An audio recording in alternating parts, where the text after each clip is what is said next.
तो आज हम बात करने वाले हैं आदि शमीर के बारे में।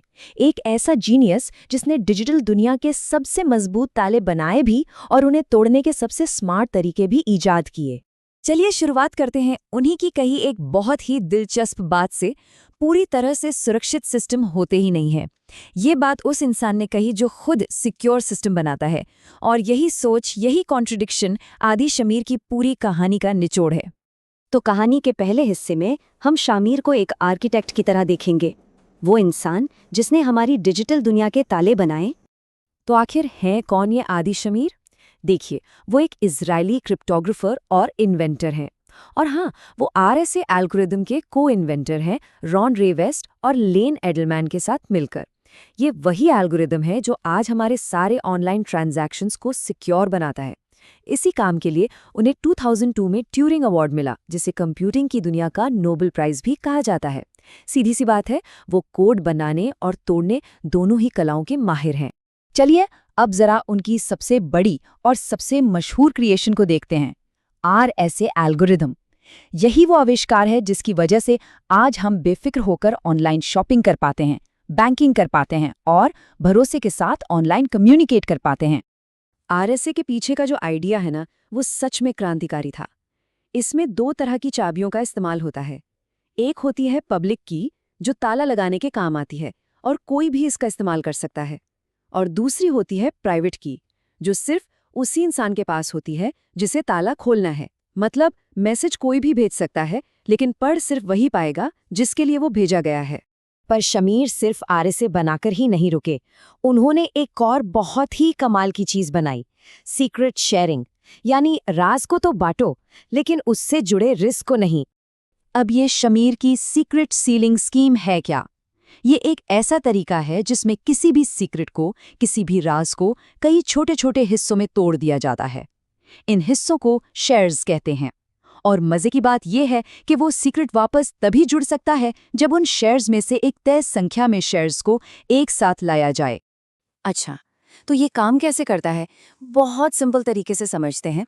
सोचिए, आपका जो सीक्रेट है वो एक ग्राफ पर बना हुआ एक पॉइंट है। अब हम उस पॉइंट से गुजरती हुई एक रैंडम लाइन, एक कर्व खींचते हैं।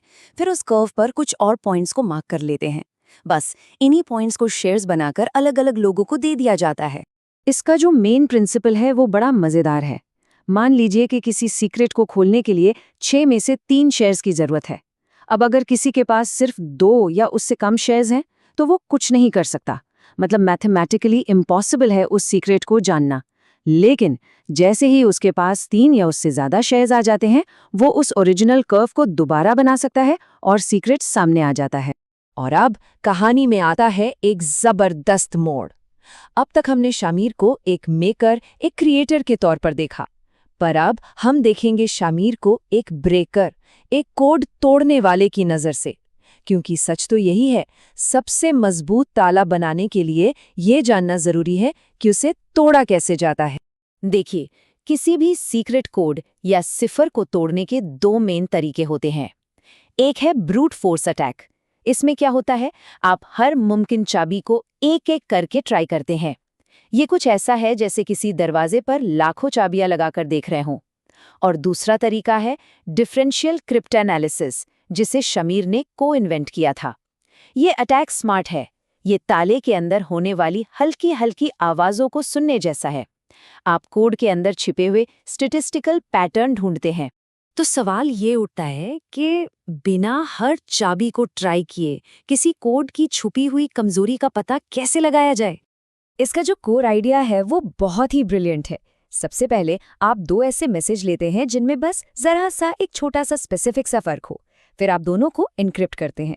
इसके बाद आप एन्क्रिप्ट होकर आए दोनों आउटपुट के बीच के फर्क को एनालाइज करते हैं। देखिए, एक अच्छा सिक्योर सिफर होगा तो ये फर्क एकदम रैंडम दिखना चाहिए।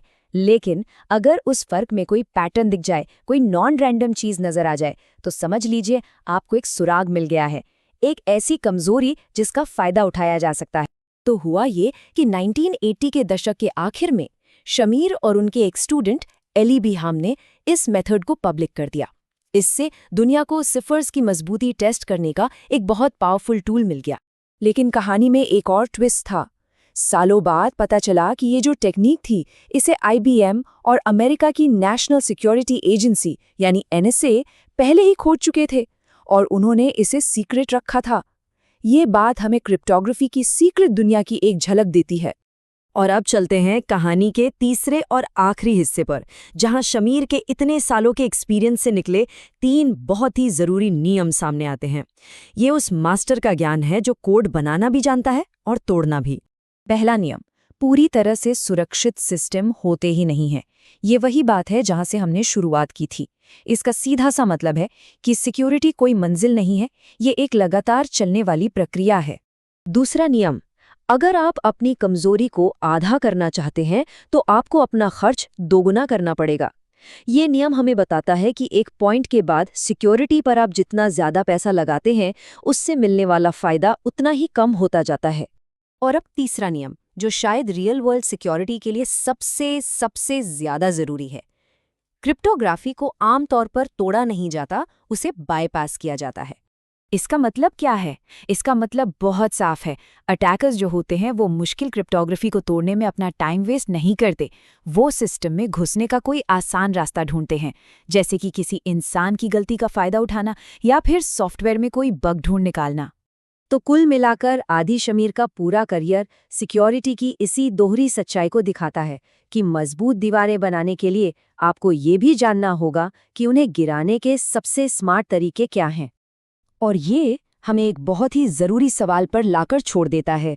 अगर सबसे मजबूत क्रिप्टोग्राफी को भी आसानी से बाईपास किया जा सकता है, तो फिर हमारी डिजिटल सिक्योरिटी की सबसे बड़ी कमजोरी आखिर है कहाँ? क्या वो तकनीक में है या फिर उस तकनीक को इस्तेमाल करने के तरीके में?